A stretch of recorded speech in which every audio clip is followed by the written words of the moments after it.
four out of the five people came back saying I'm struggling today. 4 out of 5. I was like, okay.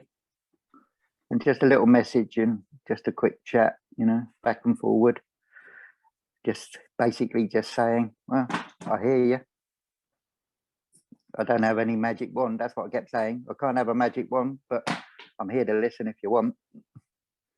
And it must be, I mean, we've spoken about that. It must be something good for you as well, because you know, when you're empath, we spoke about that before. It kind of it's a need. It becomes a need to become the healer, or to become someone who can help people. Is that right? Yeah, I suppose it's part of it is, you know, one of my favorite words is being congruent. And just being true to who I am. I'm the sort of person that wants to reach out. I do, you know, whatever the motivation for that is. I just feel like, yeah, maybe that person hasn't got anybody else to talk to today. I haven't heard from them for a while. That's a bit strange. I'm just going to reach out and say, hi, how you doing?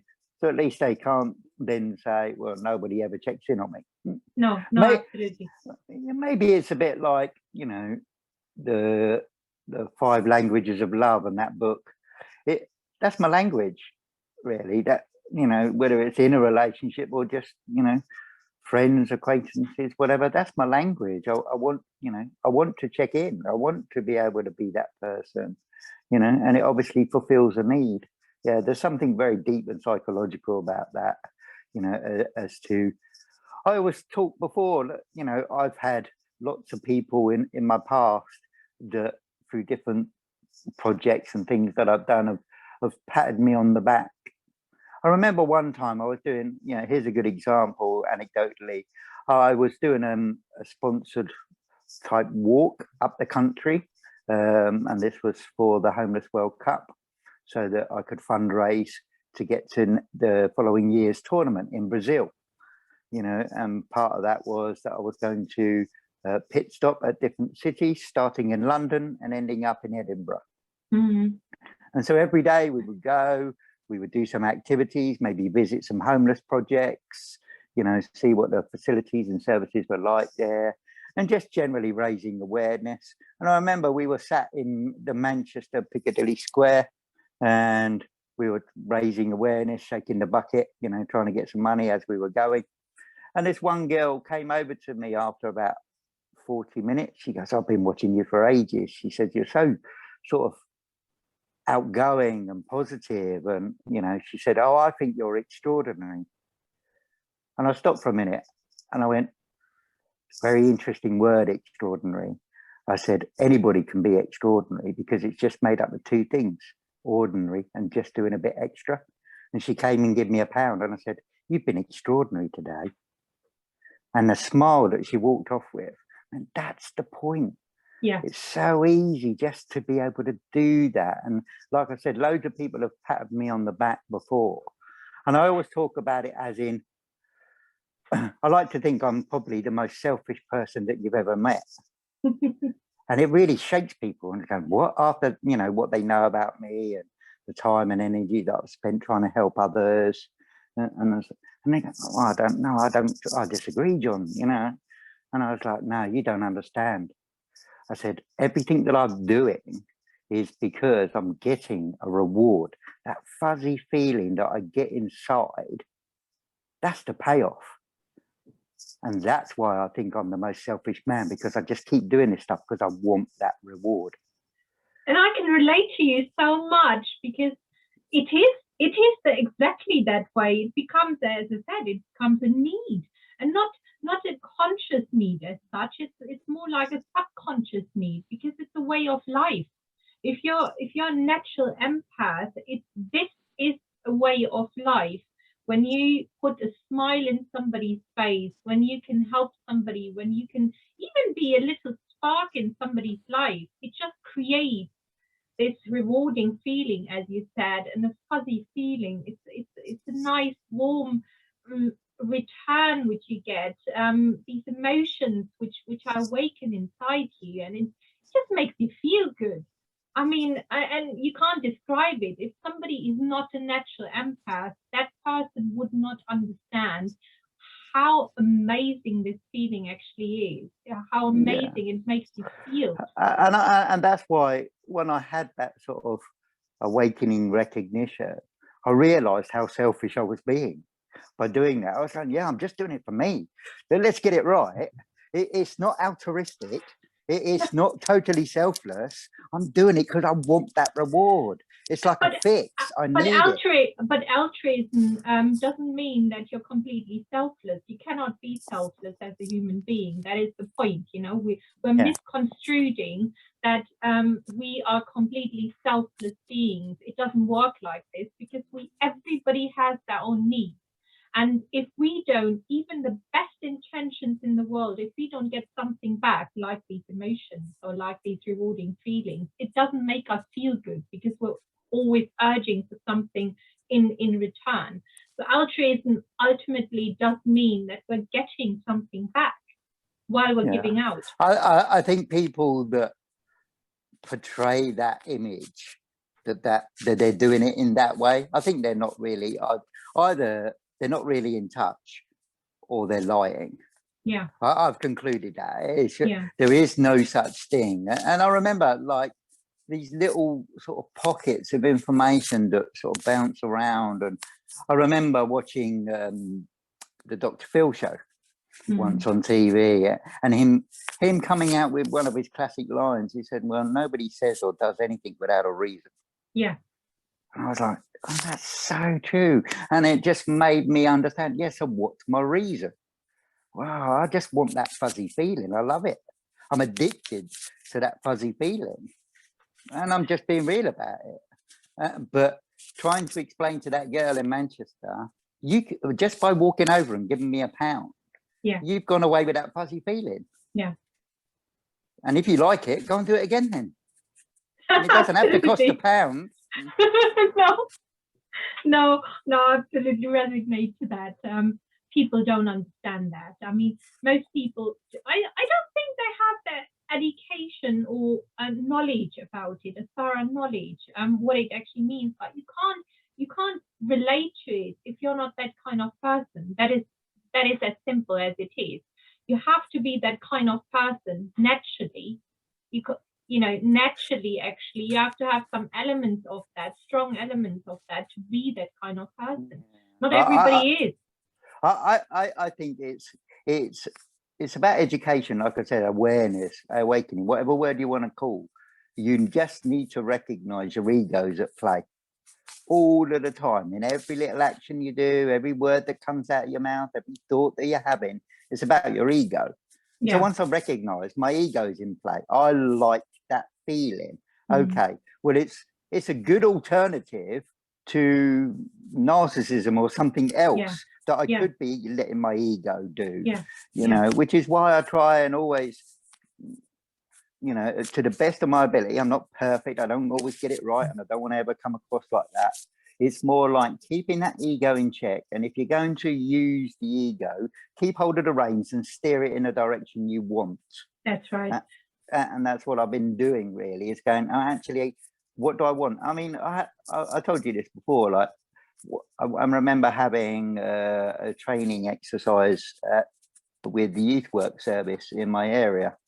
And it's a wonderful exercise that he did. He just asked people to write down like 12 words for every single person, and did a cluster of all of these words, an amalgamation of what everybody's first impressions of everybody else in the room was. There was about 16 of us.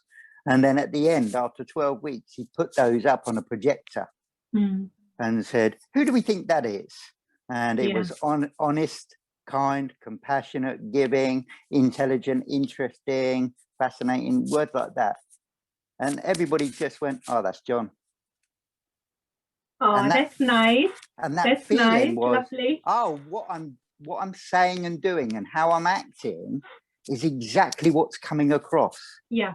I'm smashing it then. Yeah. Because that's what I want people to feel. Yeah. That's what I want them to think. And, you know, I have strong opinions. I'm not backwards in coming forwards, in saying them. but I would do it, you know, in a kind, compassionate way, in a questioning way, just because I'm curious. And it's just nice when you realize, because you don't always get that feedback, you don't always get that reality check. And I just realized a long time ago, I suppose, that that's what makes me tick. Those are the rewards that I'm seeking.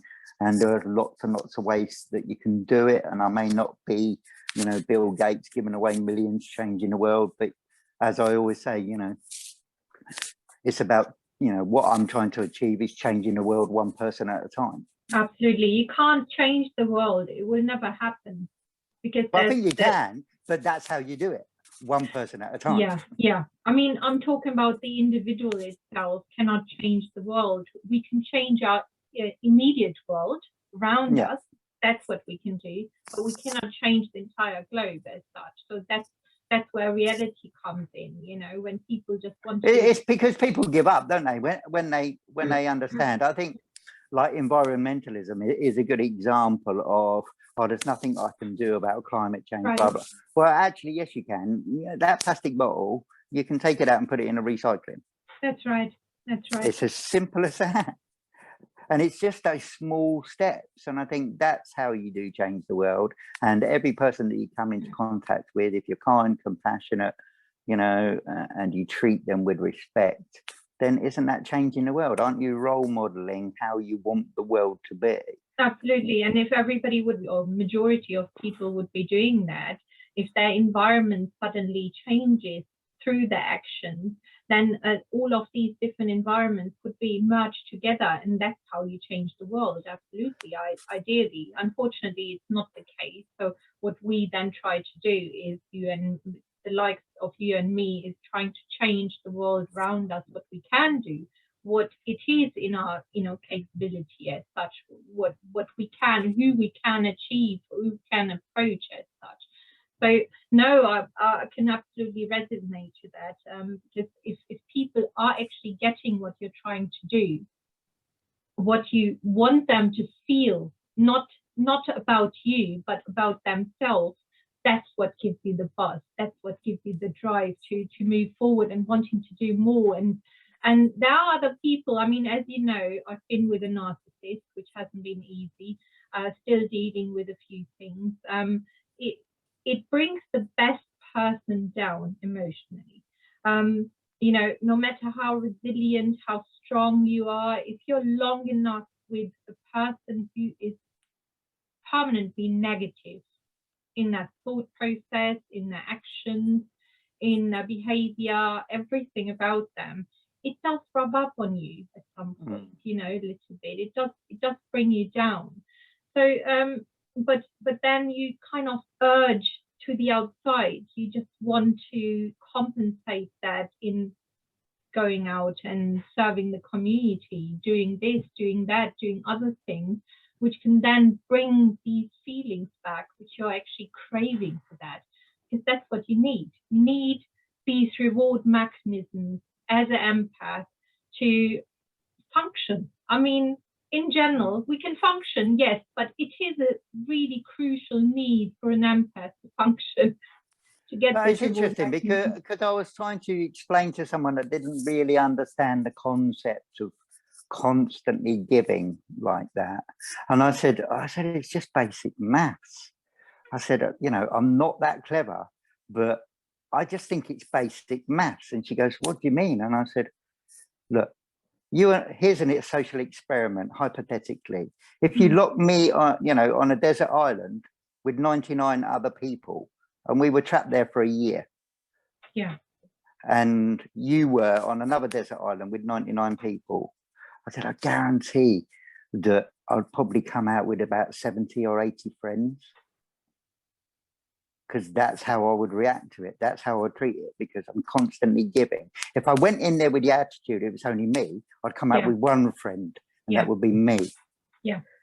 But the chances are, I said, it's just basic maths. Surely if I go around being kind, compassionate, and nice to people, chances are I'm probably going to come out with 70 odd people that are going, no, that John's all right, actually, I quite like him. Yeah. But if I go in with the attitude, it's just about me, I just need to survive, then the chances are I'm just going to come out with one person, and that's me. That's right. That's right. So you get the logic of that basic maths. That's right. That's where the misconception comes from then. You pointed that rightly. It's about going in there and survive. That's the wrong attitude to have.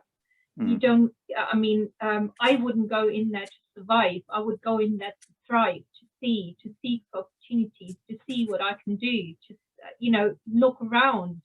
I think we've forgotten it, Shafak. That's the problem. I think, you know, as we evolve as human beings in different stages, we learn to figure out we're better off surviving in tribes.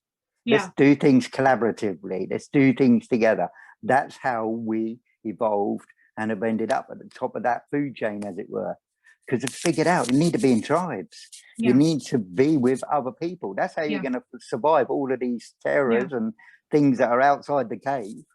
Absolutely. That's what we figured out. And people have seen, the more they got in terms of materialistic things and all of those needs have been met, they've forgotten, oh, I can just do it all by myself. Yeah. No, I absolutely agree. I mean, people are forgetting, as you rightfully said, we come from evolution, and evolution has taught us we are social beings. We cannot survive on our own. It doesn't work like this. We have to bond with other people. That's how our makeup is. That's how our genetic is. That's what kinship comes about. But it's not even emotional, is it? I think people get that on an emotional level, but they don't everything practical. But they don't get that on a very practical sort of economic, you know, level. That actually, like I said, you know, I remember having this discussion with my wife once. We were just sat in the back garden having a discussion like this, you know, about politics, really. And I said, look, we live in a very middle to upper class, white privileged area. I said, we are surrounded by people. Just stop and look around. We are surrounded by people that are going, I'm all right, Jack.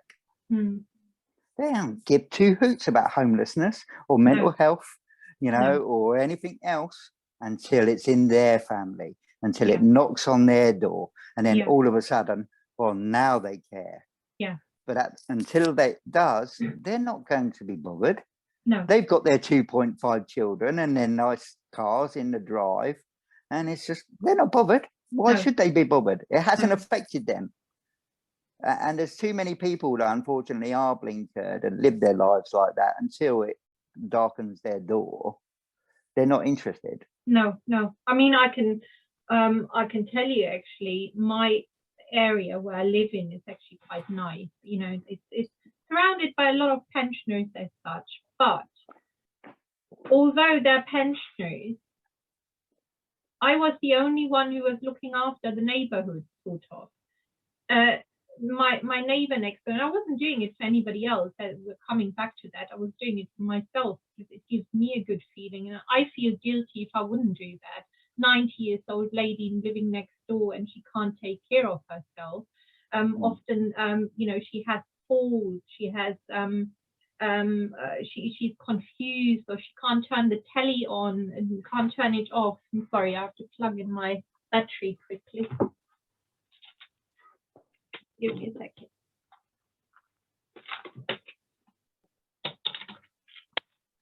So she can't help these simple tasks, and often she just feels lonely. She just wants somebody to talk to. That's all. There's nobody there. She does have some children, but they're quite busy, so they cannot come around as much. I mean, I'm talking about a lady who was here. She passed away, unfortunately, now due to COVID.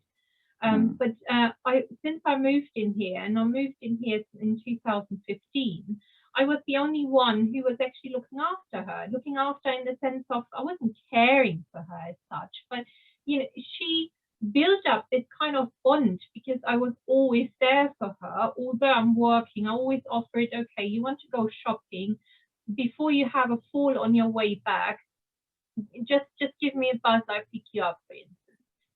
Just to help out a little bit. You need your milk, you need your bread, I go and get it for you. Or you can't turn the telly off, I'll help you with these things. Just little things. Or many times she would flood the kitchen because she doesn't know how to use the washing machine, which she got from her family members. And she just thought the washing machine finished that cycle, and she really forcefully opened it, and the whole kitchen was flooded. So after that, every Monday I would go around in the morning before going to work. I do and help her with the washing. So it's not much to ask. It's little things, but these little things have had an impression in her on her because she started suffering from dementia as well, as she didn't have nobody to talk to.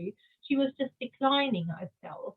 But one thing she did remember to knock next door. And that's a privilege to have, you know, if you can create this kind of impact on somebody. Many times she would be coming, knocking on my door. She would be all full of blood because she had a fall. And I call the ambulance, I call the doctors and so on, help her, wash her. These things don't matter for me. I just do it naturally. But it's something which should have been done in this neighborhood for a long time, because most people in this neighborhood, they don't move. They came in the 60s and they just stayed here. And I think to myself, the same thing you're saying is that people become so engulfed within their own little world that they're actually not looking around them. They're not looking who is next door. And it could be as simple as that, just a neighbor. You don't even have to go out in the community. Look around what's around you and help the people who are really in need. But you can only it can only come if you have this understanding of we need to take care of each other. And I haven't done that for any kind of, you know, I've done that, yes, I've done that for my reward, but I haven't done that for any reciprocated, you know, I didn't get paid for that or anything, or one big thank you from our family. I've just done it because I felt responsible living next to an old lady who is not capable of taking care of herself and who's extremely vulnerable. And that's where society has changed, isn't it? I've noticed that just, you know, from when I was growing up, you know, as a child and had awareness, and in hindsight, looking back at how, like, never used to worry about whether the back door was locked, always used to go in and out of neighbours and different people, you know, that would look out for children in the neighborhood and things. And I think that sense of community has definitely changed. People are a lot more fearful now, you know, of strangers. And it's just a different mindset. I get it a lot, you know. I mean, I was brought up, you know, one of my favorite things that my mother used to sort of teach me, she said, if you see something beautiful, you say it's beautiful. It's just simple. And so I remember, like, walking down the streets of London and some woman would walk past me. I go, God, you smell lovely today. Hope you have a great day. Bye. And she'd stop and look at me like, oh, it's proper weird. And I was like, look, I'm not hitting on you. I'm just telling you, have a great day. You smell beautiful. Yeah. Because my mum taught me, if you see something beautiful, you say it's beautiful. If you smell something beautiful, you say it's beautiful. That's what you do. Don't be afraid. Just call it for what it is. Absolutely. But, you know, you'd walk along, you'd smile at people, and, you know, I'd get on the tube and, how's everybody doing? Oh, God, here comes the weirdo. I'm just making pleasantries, you know. It's just, that's how you break the cycle, is by role modeling. Yeah. You know, what it is that you want it to be like, what you think it should be like. Absolutely. And I think that only really comes out in adversity. And I think we saw a lot of that when with the lockdown first kicked in and people were realizing things were different. I remember bumping into a lady that was older than me. You know, I'm no spring chicken, but she was probably in her 70s or 80s. We were standing at the Sainsbury's counter. I'm in an hour in, you know, at the baker's counter as to what treat to get for ourselves. And I just sort of nudged her, you know, and I just said, go on, treat yourself. And she goes, and she was like, you could tell she was proper down in the dumps about life. You could just tell, you know. And I said, respectfully, I said, you're older than me. You know, I said, I don't know how old you are, but you're older than me. I said, we've been through worse. We'll get through this. It'll be all right. Treat yourself to a nice strawberry tart. Go on. And she walked off with a smile. And it's just, The need to remind them. reassurance. Yeah, the reassurance. Come on, you've lived through the Second World War. Yeah. It can't be any worse than this. No, absolutely not. You know, and it was so interesting as someone of a certain generation observing certain millennials and other people, just like they'd never been told no. No. And how they reacted. No, you can't go to the pub. No, you can't go out. No, you can't do this. And it was an outrage. Mm. You know, and it was like, what, you have to put up with this for a few months, maybe 12. I mean, it comes back again because the society or generation nowadays it's not used to these things. They're spoiled. You know, they have choice in abundance, and if that suddenly is taken away, it's a comprehension of that. Why has it been taken away suddenly?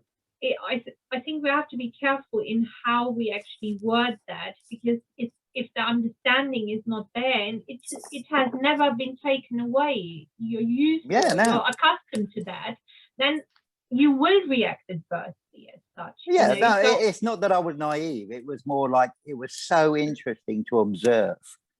Whereas, you know, I come from a different generation, really. Like, you know, I never went through the Second World War, but I was talking with other people that were younger than me at work, as an example, about living through like the winter of discontent in 1979, when everybody went on strike and the bin men didn't come round for 3 weeks. Yeah. You know, and you couldn't get deliveries in the store. And I said, yeah, I've been here, done that. That's when my mum taught me how to make bread. Mm-hmm. You know, you're not going to go and get your local Hovis. Other brands are available. You know, it's just, you're not going to get that. So she's going, well, this is what we used to have to do. We used to have to make our own. I mean, I tell plenty of flour. I tell that to my ex all the time. I say to him, I used to tell that to my ex all the time. I say to him, because he's a born and bred Londoner, and he panics with every little thing. So I said to him, well, if you put me in somewhere in the desert or in a jungle, whatever situation it might be, I know I can survive. I'm talking about not just survive. I know I can stay there and I can make it work at some point, you know. Although I still love the luxuries, however, I can adjust, I can adapt. And that comes from old school groundings where you just find ways.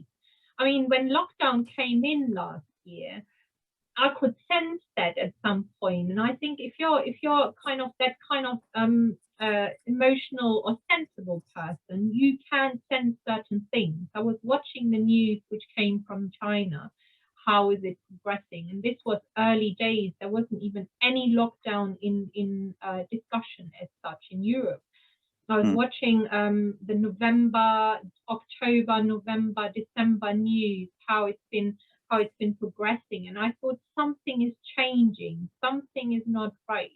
And because I'm quite old school in these ways, I always keep dry food in the house. I always have a big pot of flour in the house, big pot of rice, all these necessities, and which you need for life, you know, to eat and go through. I always had that in my house, but what I've additionally then done, because I was following the news and sensing something, I then purchased some boxes, some storage boxes for the garage, which could hold food inside. And every time I would go, without actually buying in bulk, how people have done that in their panic mode, every time I would buy 1 pack, instead of 1 pack, I just bought 2, for instance. And that's how I was continuing throughout January, February.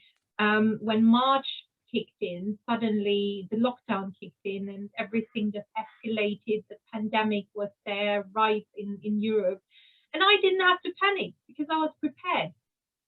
And I was prepared to that point that I'm not talking about in abundance, but enough for us to go through, that I could even help out neighbors. I could help out other people.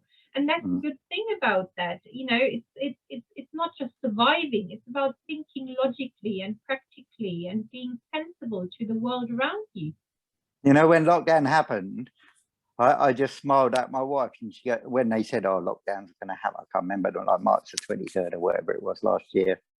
And I smiled. She goes, "What's she smiling at?" And I said, "You mocked me for all of those times that I watched all them zombie apocalypse movies. I know exactly what to do now."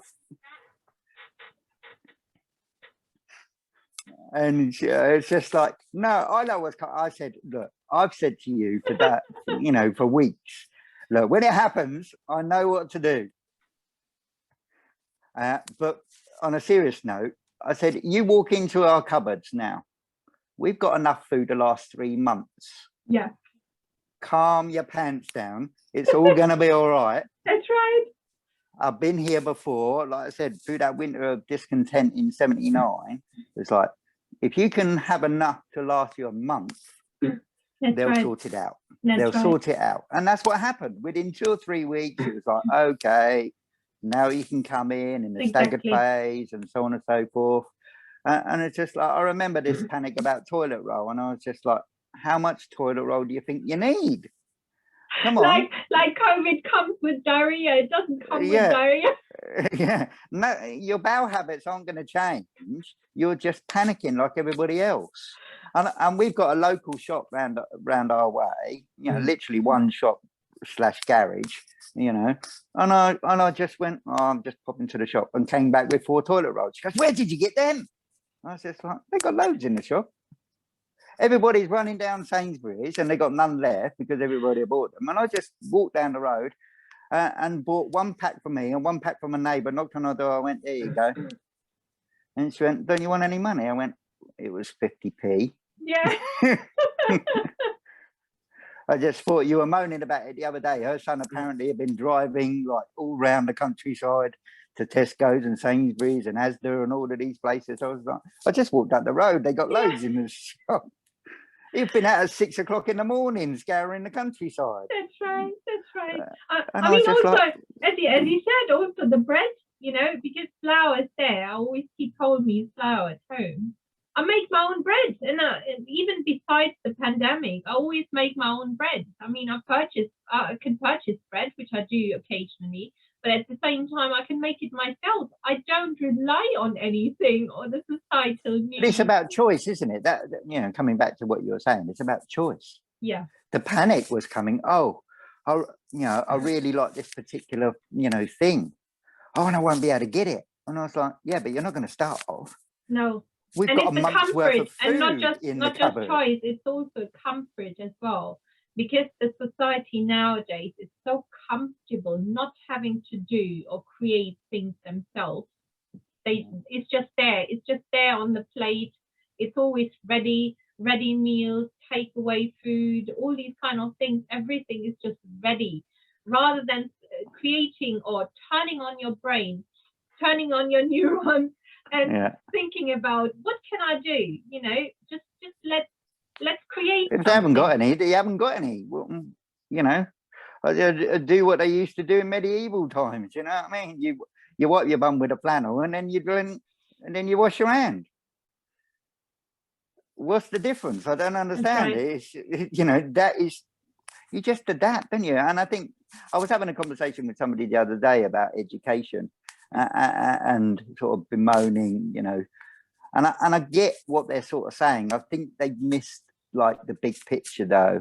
When I really understood, I watched a wonderful TED talk about this, and it's what ends up happening, which is why I probably struggled in terms of normal academics. Right. Really, it's just that concept of you're given some topics to study. And you study them, you regurgitate that information. If you're really good, you can regurgitate that information in an exam. And if you're really good at that, then you'll pass those exams and so on. And understanding what the nature of our school and education system is, where it's come from, that basically they weren't making people to be creative thinkers.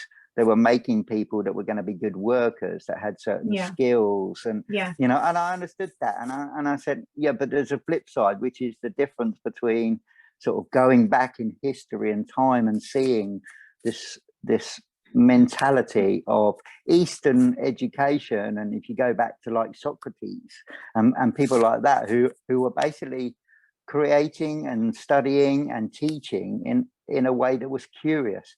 That what they were trying to do, and I remember hearing that, like, one of the questions and the format of the question really was, they just had a group of children or young, you know, men and women, predominantly men, I would imagine, and they just asked them the question, what problem have you got?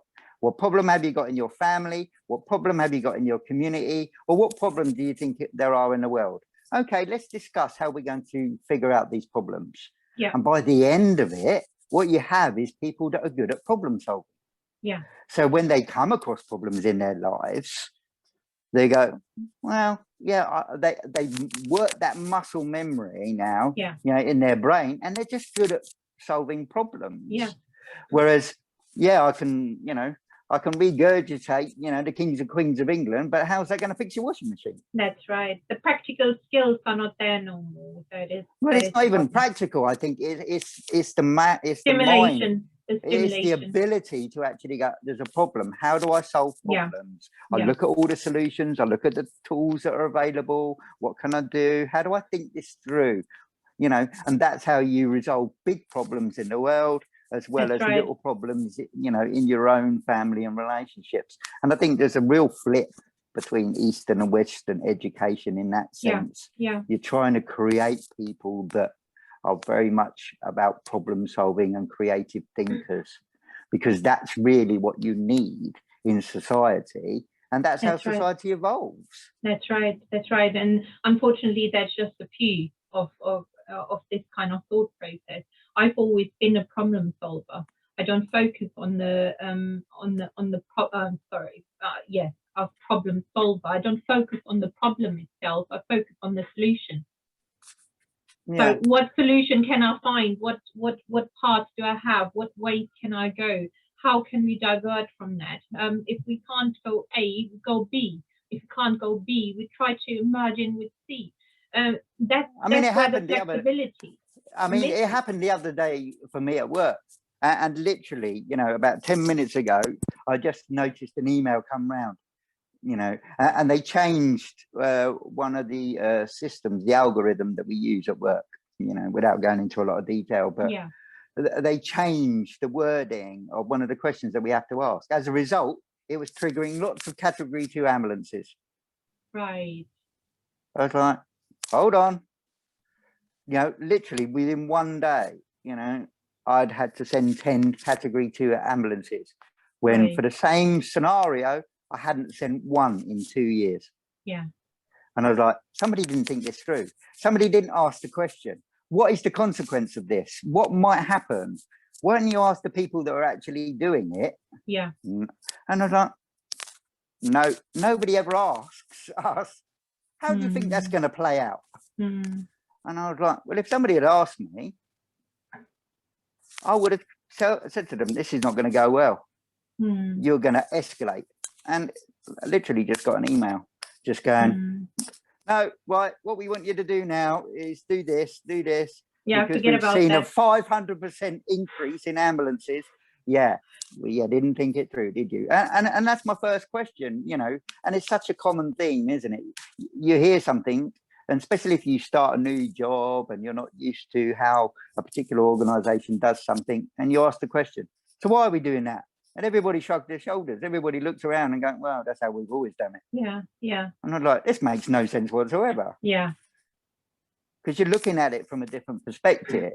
And sometimes people don't even bother questioning when I was going, this doesn't make any sense whatsoever. Why are we doing it like this? No. And it's really interesting, I find that, you know what I mean? It's just, there's not many people that are maybe brave enough, want to stick their heads above the pulpit and actually go, no, I don't understand. Why are we doing it like this? I personally think it's also connected to the empathetic thought process which you have. I think one connects to another. Problem solving seems to be a lot more prevalent in the people who have this strong empathetic nature, because when they're trying to help other people or even help a solution, find a solution or find resolve a problem as such, they're looking at it in various ways, because they're determined to find a reason or solve it in general, which then other people don't have, because other people don't have this drive. They try one way, if it doesn't work, they just leave it. Where empathetic people, they do have the need to solve it. They do want to reach a certain goal. And when you want to reach a certain goal, you are so determined to find reasons, to find ways for that. And that's where both connect to each other. This problem-solving skill with the empathetic wave, it kind of goes hand in hand with each other. I'm not saying I think you're right. I've never really thought about it like that.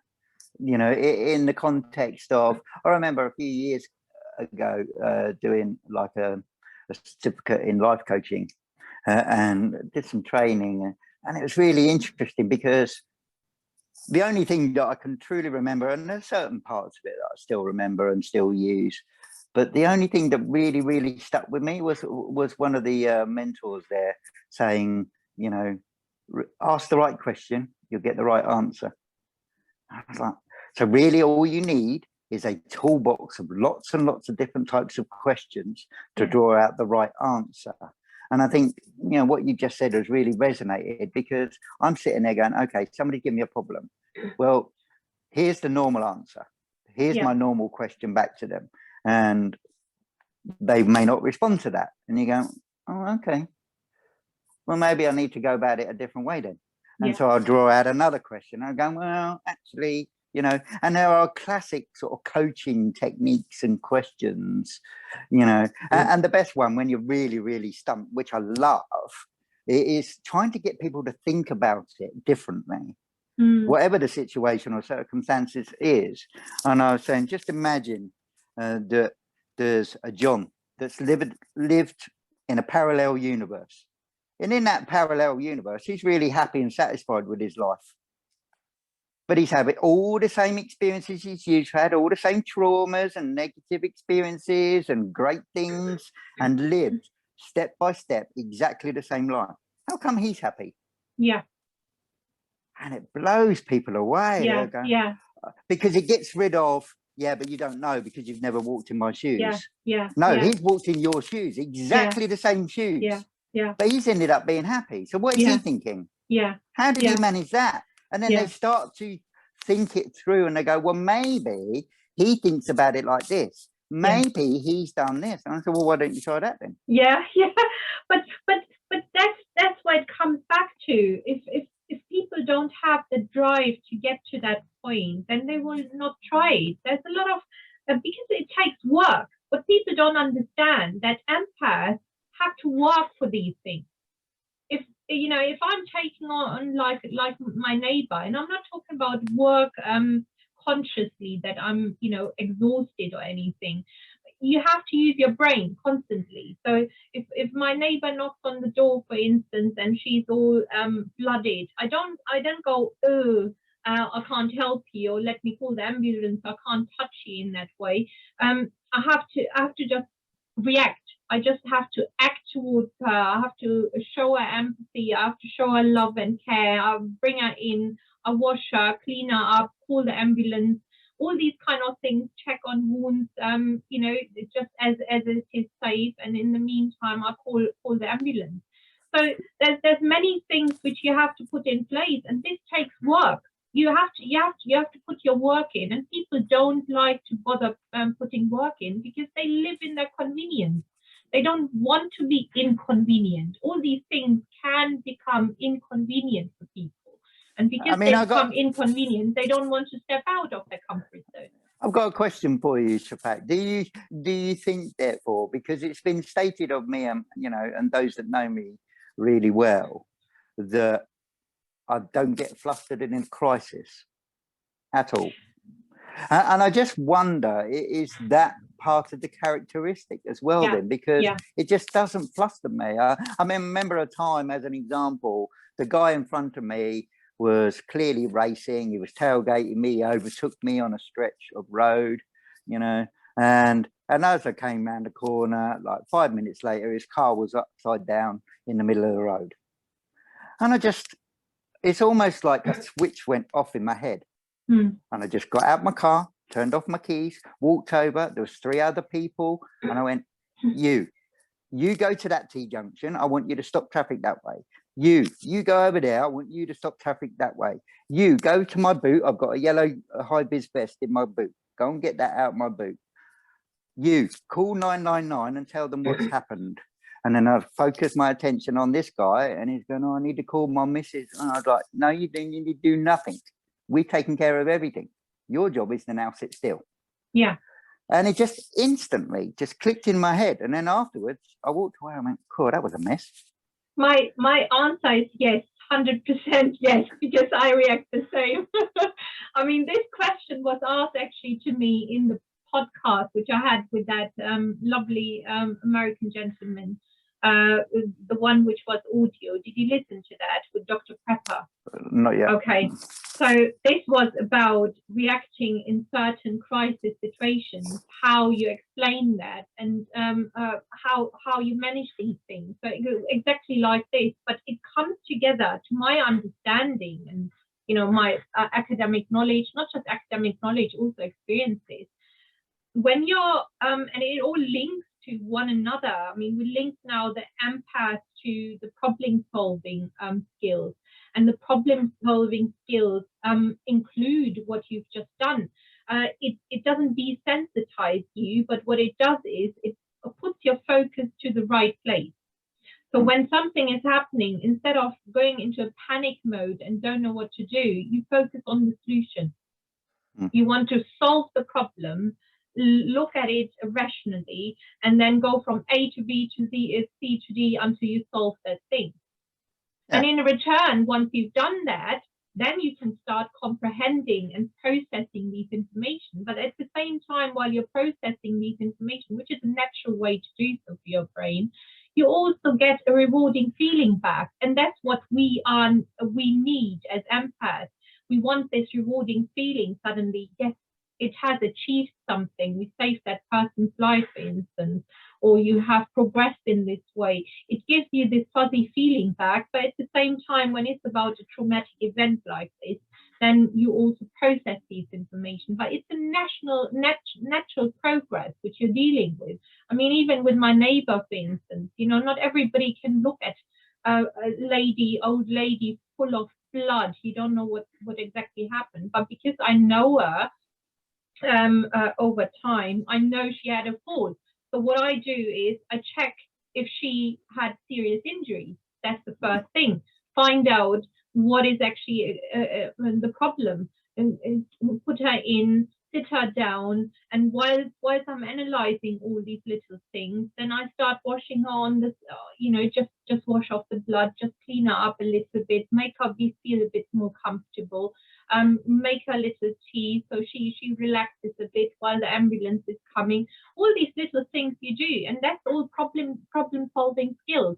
And I do believe that's strongly connected to being an empath, having this urge of wanting to create this change or wanting to receive this reward, because you're purely focused on how can I solve this? How can I? It's very instinctive.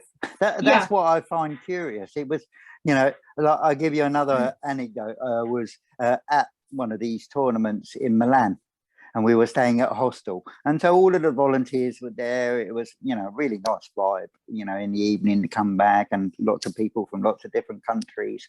And one particular night, this guy had been chased by 3 Italians with baseball bats because he was an immigrant, and he ran in. They'd been beating him up, and they ran in with baseball bats, beating this guy up right in front of us, and everybody froze.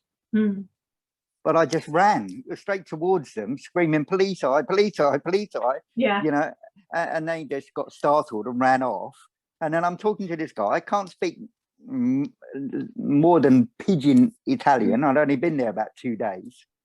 But the one word that I remember, you know, Milano. Yeah. My name's John. Milano John. Chilamo? And he was going, oh, Antonio. And his head's bleeding and his nose busted open. And I was going, Antonio, calma, tranquilla. And he just, oh, okay. And I was like, what are you all looking around for? You go and get some bed sheets. You go and do this. Tell the guy at the reception to call the ambulance. And it's just, and he was like, John, what the hell happened there? And I was just like, yeah. And they were all laughing at me. Calm, tranquil. And it was just like, what are you supposed to do? You don't just stand there and watch some guy get beaten to death. Exactly, absolutely. And that's the fantastic thing. I think our brain just works different. It doesn't mean that we're more or less intelligent than other people. Didn't have time to think about it. No, it's but about neither our did brain. they. No. Neither did they. Yeah, but their focus doesn't come to the point where you want to solve the problem. Their focus goes all over the place. There's very few people who can actually put their but it's attention that and fight, focus. flight or freeze, isn't it? It's that fight, flight or freeze. Yeah. And mine is fight, but translate that into action. In other words, right. I want to do something. Don't be an observer. Do something. Absolutely. Don't be a bystander. Yeah. So do something. I'm not. I want to run away. Yeah. Although that has stood me in good stead in different situations. Well, it's nothing wrong with that. You have to know where the back door is when it's needed. You know.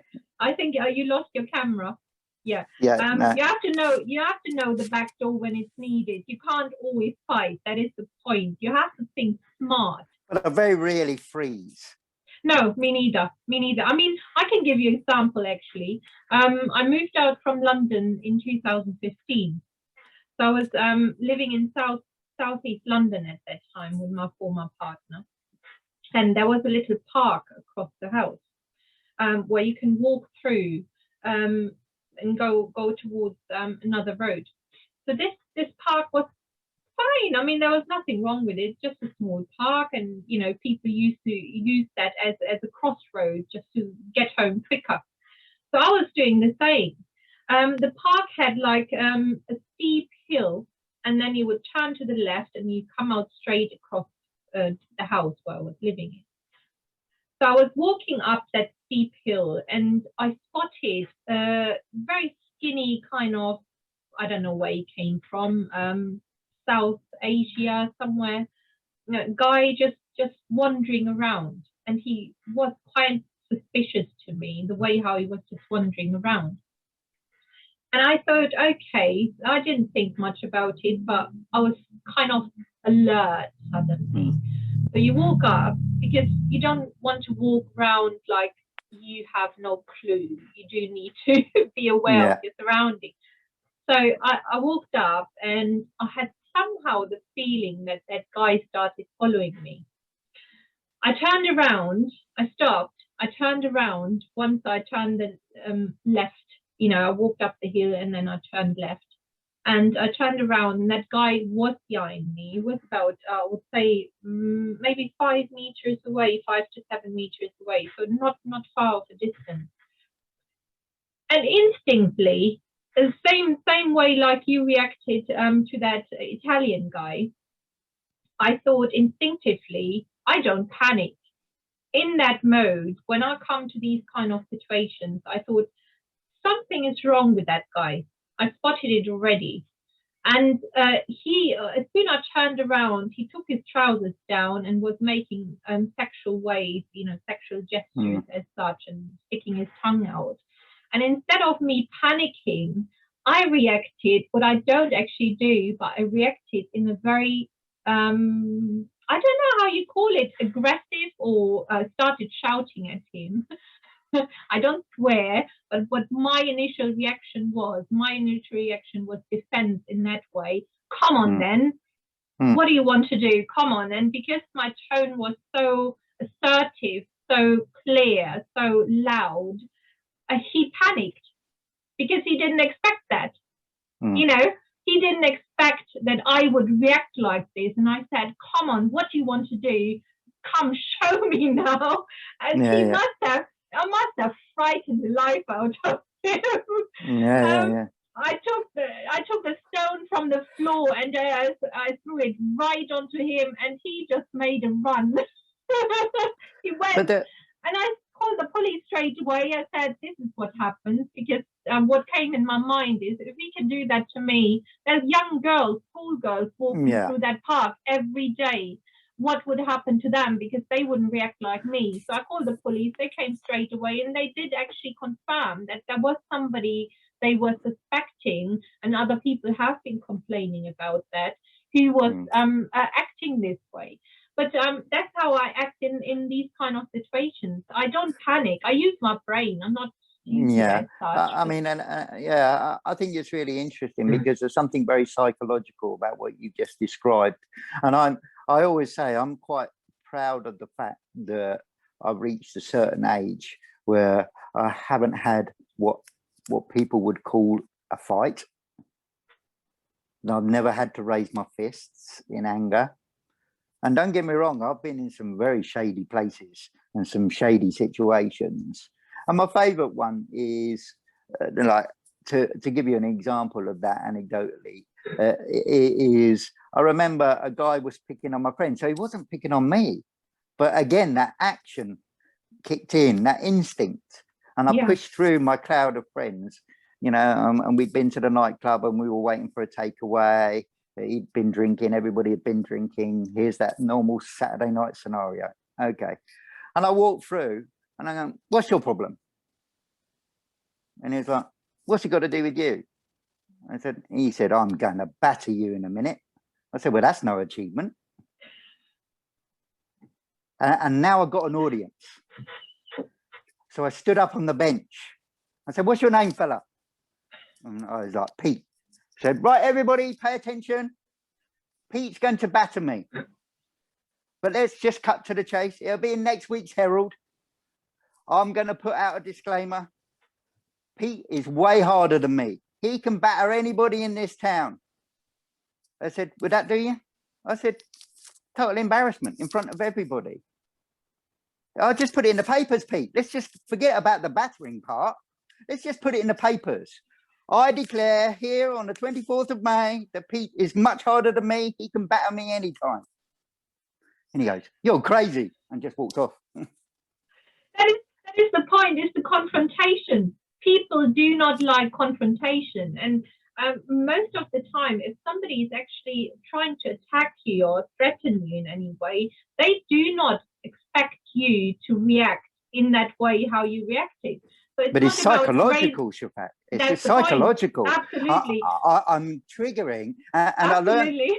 I'm triggering the fact that I'm not confronting or being aggressive. I'm actually doing the opposite. I'm startling and getting him out of that frontal. But you have confronted him, just not in a physical aggressive way.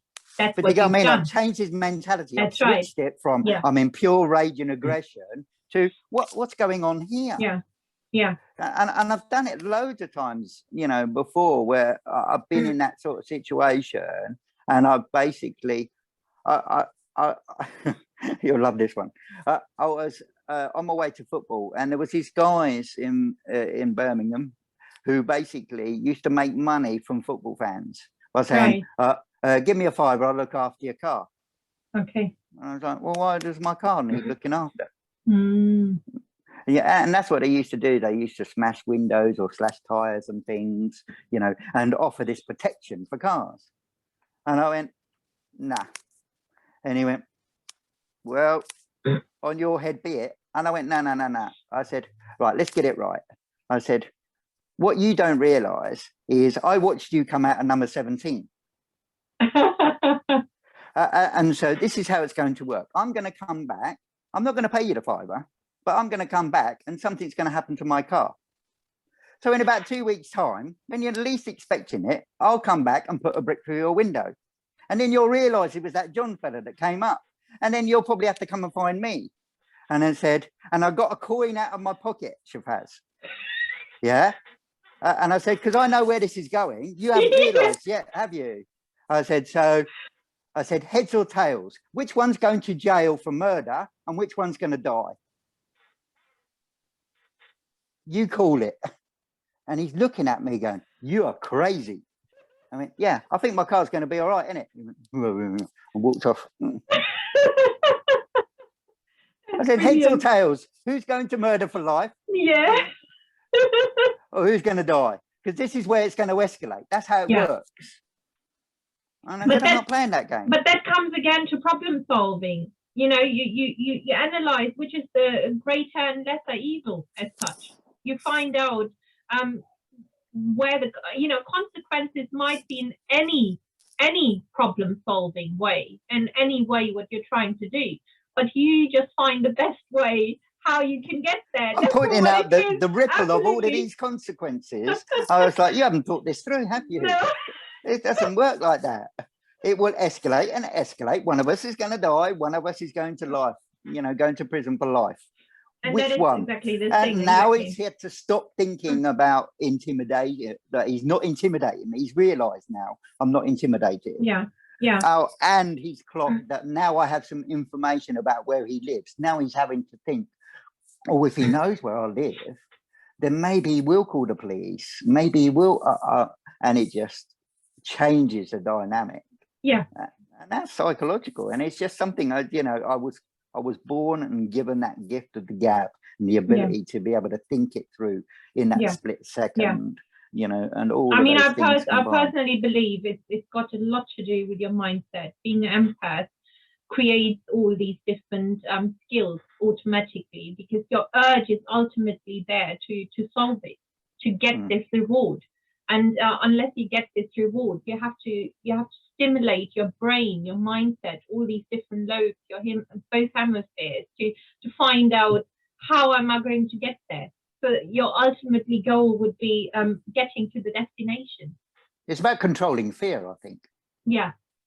Yeah. That's ultimately what's going on. Managing, not just controlling. It's about managing it the right way. It comes out later, like in that incident, with the car crash. It comes out later, the shock of the potential of what could have happened. Where you're processing this information, as I said, our brain needs to process this information. Yeah. But it's when we do that. That's right. It's when we do that. That is the crucial point. We do that afterwards, where many people panic in the moment and do that before. That doesn't help the situation. I mean, I always say to everybody, me being a psychologist, or generally a therapist, a coach, however you want to call it, if I was to panic listening to my client, who's going to help the client? I'm not going to be much help of that. If I'm going to absorb that information as it happened to me, how am I going to help that person? I would be completely useless. And that's not how you can be. You can relate your own experiences to understand the other person, which is important. But if you're not in the right state of mind to help the other person, and you panic or you feel emotionally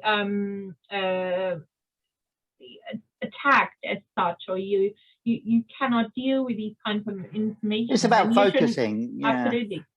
I think that's what I recognized. I mean, there was another time that I was in a car accident, and there, for the grace of God, I'm lucky I survived.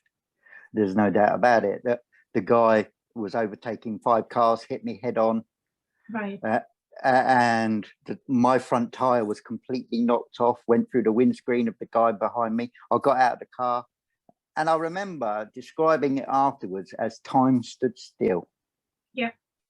And everything was in slow motion. Okay, the car spun about 6 times, ended up in a ditch. The airbags had gone off. I went this side, and automatically I went, it was this self-talk that was going through my head. This is what you need to do, John. You need to turn the engine off. Yeah.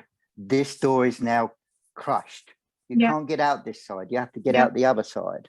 So you have to get out the other side. And I crawled across and got out the other side. And then I said, you've still got your phone in the pocket. So pick up your phone, John, and call 999. Yeah. And call the ambulance and the police. Yeah. And then I walked over to the guy, are you okay? And he goes, I'm all right. What about you? And I was still in that mode. But how it's just like, you need to turn your wheel down. And literally, 2 seconds? All of that happened in 2 seconds. Yeah. And I was like describing it to myself. Yeah. It's like time stood still. And I was able to go and talk to myself like the third party and just go, okay, John, you need to turn off your engine. Yeah. This side of the car is crushed. You're going to have to get out the other side now. You're going to have to walk away, keep clear of that because you don't know what's happened. Now call the police, and then the next day I felt like I'd gone through, a boxing match with Mike Tyson. Yeah. I wasn't physically injured, but the No. shock Yeah. really impacted my body, and it was just so noticeable. And I think I remember that as significant, just because, like, some of the calls that I have to take and stuff, it just reminds me. I just focus in. I go, and all of a sudden it clicks, and I go, okay, this isn't your average call now. This is, you know, I've had, you know, a baby stop breathing in the middle of a call. It's like, okay, you now just switch on now, and you zone in. That's right. Not zone out, zone in. And That's it's right. just like everything stops. I'm just Yeah. focus, focus, focus. And I think in crisis and in those types of situations, if you've got the ability to be able to just focus in, That's right. that's how you get through it. And then Absolutely. afterwards, it's about self-care and self-love, and going, Absolutely. okay, I now need to look after myself, because it's going to have an impact. I just don't want it to have an impact now. So put it away. Yeah. Don't think about that. That's not needed. That's not No. what's needed now. No. No. Yeah. And now you switch on, and then afterwards you go, as soon as that stops and the moment's over, you go, oh, that was horrendous. Yeah. Yeah. Yeah. And that's so Whoa. beautifully said. As you said, the time stops. Your focus goes on the problem, on solving the problem. That's what you do. And I purely believe, I really thoroughly believe that being a natural empath has all these qualities, because I can see it with you, and I can resonate that, like you're talking to me, to my mirror self as such, you know, because I feel, comparing all these different experiences from my past, I have always been like this. It is a part of being an empath, is problem solving skills, having the ability on focus, actually, to find the solution, to find that goal, to get there, and then to get the reward mechanism, and then to process this information afterwards as a post traumatic event, which is a natural way to do so, because a lot of people who cannot do so, they then end up with PTSD, for instance, and other kind of illnesses, because It's the really natural interesting. process doesn't work. Yeah, I mean, the other part of it, which is interesting, you know, to hear your opinion, really, is, like, I'll give you a good example. I was watching, like, what, 60 seconds TikTok video of some guy talking to his grandma. I am in bits. I'm crying my eyes out. For what? It was really nice. It was just, but the feeling, that feeling, I'm feeling the emotion. And it's, and I do it all the time. And my missus, you know, there used to be an expression that my mum used to use, you know, and you probably heard it, and I've translated it into what I feel, really. And when people say, oh, it really warms the cockles of your heart, I don't know what the cockles are. I don't know, you know, if that's a medical expression. I haven't even really researched into it, but people use that. No, that's a lovely feeling. It warms the cockles of your heart. That's what she used to say. And I was like, and my wife would sit there and she goes, why are you crying? And I said, my cockles have gone again. Because I'm gone. I'm just, because I'm feeling that feeling. I'm feeling what they're feeling or experiencing. I'm watching it and I'm feeling it. That is the beauty. People cannot understand if you're not that way, or made that way. You cannot understand that you do feel it. You feel the other person's feeling. You feel that situation. You actually can put yourself inside there, like you're there. That's how it feels like you're. It happens so often. Yeah. Just, but even inanimmately, watching something on TV or on a little screen, I'm going, oh my goodness, this old granny. Oh, you know what I mean? And I just wish people would feel that feeling, because your camera is gone again. You know what it is, Shafak, and I have to apologize. It's just my battery is running out, and I can't plug it in without having my. So it's going to die. I don't know what you want to do about it. That's okay. We can carry on another time. We wanted to talk about your work anyway, but we merged that into that. I think I will take that as a natural talk about empath. empath, you know, what it means being an empath as such. And that is the beautiful thing about it, because we touched upon so many things like problem solving skills, the ability to focus on, in a crisis situation, what to do, and then be able also have the capability of processing this information at the right time when it's needed. Finding the needs in the situation, in the people, and then acting towards it because you want to reach that goal, and also getting receiving this reward mechanism, which you're actually urging for that. That is what being a natural empath actually means, and people often misconstrue that. I find that because there comes a huge amount of curiosity in there as well. When we're looking at other people, we're not being nosy, and hopefully you can relate to that. We are being curious because we want to find their pain. We want to heal them. And people often misconstrue that as a threat system, where they feel, oh no, she's been nosy. Oh, why does she want to know our business? That's not what it's about for me. I don't want to know their business. I just want to know their suffering, their pain, so I can solve them. Yeah, I've never really thought about it like that. I agree with parts of what you're saying in terms of I'm naturally curious, and I recognize again where that comes from, and how, you know, this soundbite of everybody has a story, and I'm really curious about that story. And part of that is it will help me, not necessarily because maybe subconsciously it's in my blind spot, then Shafat, that it is there and that's the motivation. But the reality is I'm just naturally curious, and I want to get to know people better, because part of me just wants to have a better relationship, not necessarily to fix things, but just to have a better relationship, to really understand that person, so I come across in the right manner, that I'm of use to that person, that I'm helpful, that I'm kind and compassionate, that I don't accidentally trigger or say something wrong or come across as judgmental. Does that make sense? It's not always that I'm trying to fix somebody. It's more I'm just trying to sit there and observe that. But that is the thing. While you're observing this other person and trying to understand this other person with the curiosity you have, it's also about finding reasons to fix that person. And I'm not talking about fixing the person itself. It may be just a little thing which you're trying to find out what is actually triggering, or what is actually holding that person back, or what is actually troubling that person. It's not necessarily always consciously which you're thinking, oh, let me heal that person. That's not what it's about. While you're observing and understanding and having this curiosity about that person, you're also filtering out the information, what this other person's needs are. And that's where it comes back to. It all links to each other. But I also think it's about me as well.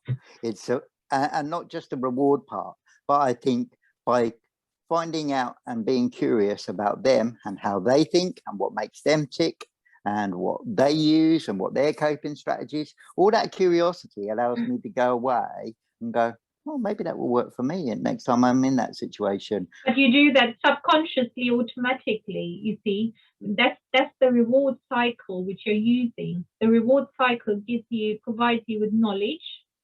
It provides you becoming wiser. It provides you with experiences, and these experiences create memories. And these memories you then use in your own life. It all interlinks with each other. And it's the same with that feeling. I always talk about, you know, the difference between my wife and her troubles and myself is I'm sitting here crying, looking at her going, why aren't you crying? Because that filter switched off.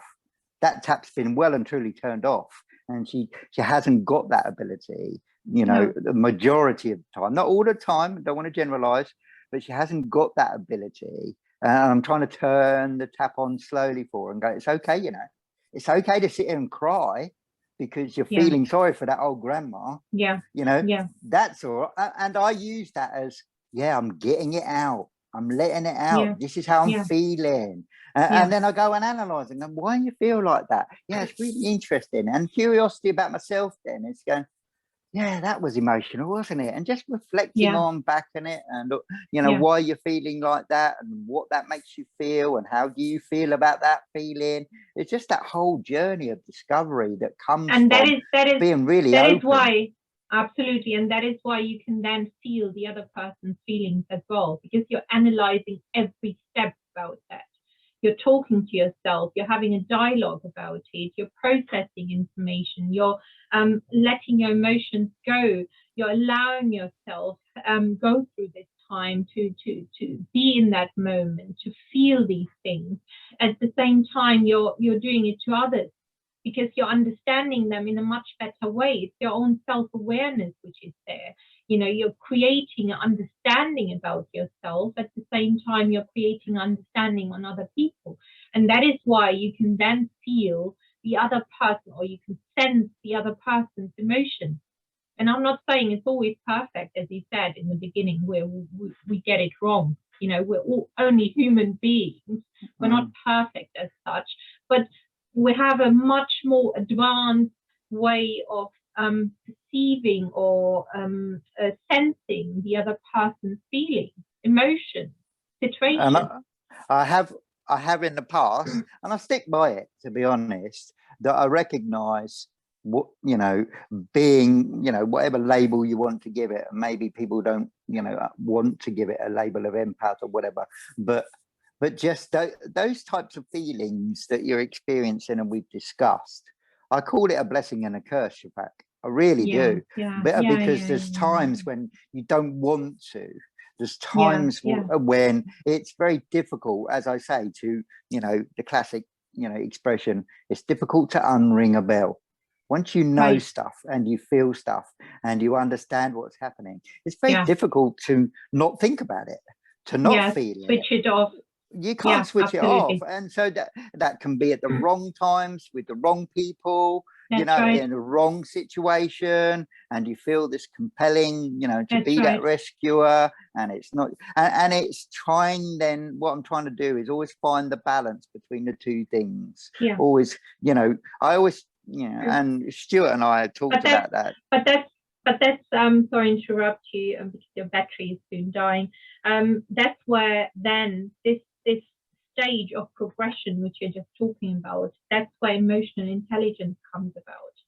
I had to learn that myself, because as you mentioned rightfully, is that there are also people who you are helping who are not the right people to help. And they will take advantage. No, but they will take advantage of that, looking at what their needs are, because they come with an agenda. They are looking for their needs, but have wrong reasons for that. And that's where it creates trouble. It creates distraction. It creates problems for yourself as well, which not meant to be there, because you then become yourself, or find yourself in that vulnerable situation suddenly, where you may become the victim of that. You know, you don't realize it at that time, but that's the transition which you just mentioned in your last sentence. That's where emotional intelligence comes about, and emotional immaturity. We can talk about that next time, because I'm really passionate about emotional intelligence. When you reach that transition, or when you start that transition about being an empath, from being an empath, for instance, to creating this emotional maturity and emotional intelligence, that's when you start to differentiate these things. So you don't become fool of society, for instance. You become smarter. I think it goes back to what I was saying about the ego. It's when I hear that ego starting to get louder, where, oh, aren't you wonderful, John? You're rescuing this person. You're giving all these pearls of wisdom. You're doing all of this stuff. And Stuart and I talked about it in one of our videos, you know, around that concept of what I've learned to do, especially over the last year or so, is check myself and go, who died and made you God, John? Who's put you in charge all of a sudden? You're not the benchmark. You're not the one that has this responsibility. Yeah. It's okay, you know. Yeah. And like I said in the beginning, it's just like, I don't have a magic wand. All I can do is be me, and if me is going to help you today, excellent. Glad to be of service, right. But no more than that. That's right. Absolutely. I mean, I now analyze, for instance, if something happens, a road traffic accident or something, you know, somebody is on the road, and I see people around them who are already helping that person. There's no need for me to add to that. So that's where this smartness then comes about, this emotional maturity over time, where you start differentiating these things and making judgments on the situation.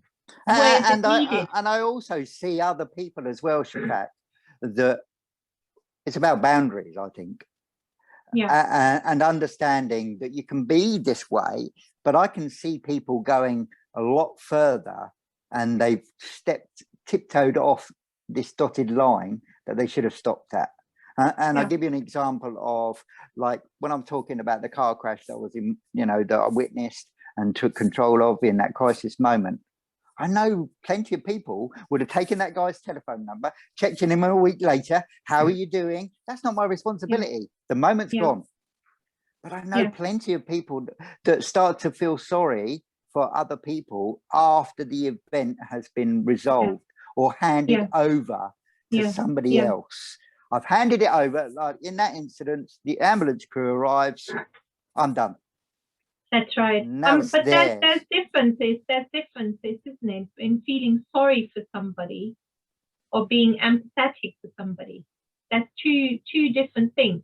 Yeah, but you get what I mean? It's just like rolling, still feeling like that empathy to the point where you then continue, even when it's not needed. Yeah. When I don't know, the ambulance service has turned up. But empathy, that's what I'm trying to say, that empathy has boundaries, where feeling sorry for somebody does not have boundaries. And it's non-helpful half the time. No, that's two different things, because most of the people, if you notice, who feel sorry for that person, they will not be there at the place helping that person as you've done. That's two different things, and you have to differentiate that. Yeah, really interesting. I don't know how you want to do, because I'm literally on 0%. That's fine. You go. We catch up again. Don't worry. Yeah, I mean, but it was very interesting.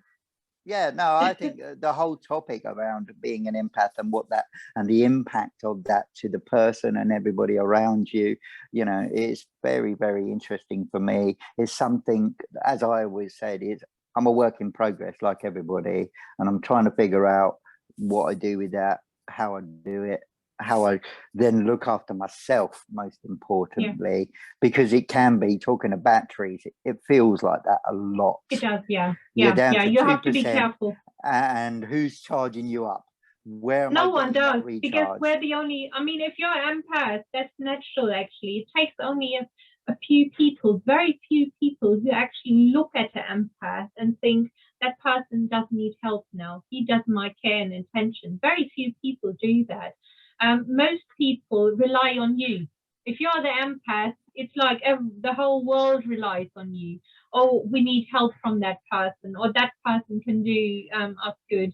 But nobody actually looks that we are just human beings. We also need It's really interesting as well, because you touched upon something there very quickly, and I'll try and squeeze it in, which is I've understood, and I was able to articulate it, and it really baffles people, I think, when I'm saying, oh, Jon, you know, you're unafraid of everything, you know, anything, you know, you're really confident. And I said, I think I'm the most fragile, unconfident person that you're ever likely to meet. And yet I've learned to put on this mask and be this person, you know, and that, but underneath the surface, I'm really, really fragile, because I'm feeling all of this stuff all of the time. Yeah. Does that make sense? I don't know if you call it fragile. Maybe you're wording it wrongly in that way. It's not being fragile. It's being oversensitive to things. I just feel, but that's what I feel. I don't feel very confident. I don't feel like I've got it all sorted, but they're describing me in that fashion. And I'm like, look, if you really had an insight into how I'm feeling right now and how I'm thinking, I haven't got it all sorted, far from it. I'm sitting here like everybody else, unconfident, but I've learned to sort of fake it until I make it and keep going, and keep pushing and understand this is how I need to be. This is what I need to do. And I could sit here and wallow in my little man cave and hide away for the next 3 months. But no, I mean, that's a natural, that's a natural progression. And we will touch up on that next time. It is a part of emotional intelligence, emotional maturity. I don't know if you know much about that. When you start transitioning from that period, from this a fragile point to getting into something where you can manage these things in a better way. You manage your own emotions in a better way. I had to learn that myself. I've always been a very strong and headstrong person, but at the same time, I'm also a human being. I can be fragile. I can be sensitive. It's been a journey. I think that's what I was articulating. You know, it's been a journey. And as soon as I started to realize what all of this sort of complex mix, I call it like, you know, walking into a random, you know, knitting shop and buying out, you know, this huge bag of wool with all the colors all mixed up. And I'm just pulling at certain threads, trying to untangle it, trying to figure out, well, where are these things leading? Where are they going? And it's and it feels really messy sometimes. But on the surface, it's just like, lovely ball of wool. Yeah, absolutely. We'll have to stop now. I don't want it to cut off while your battery is dying. No worries. Apologies.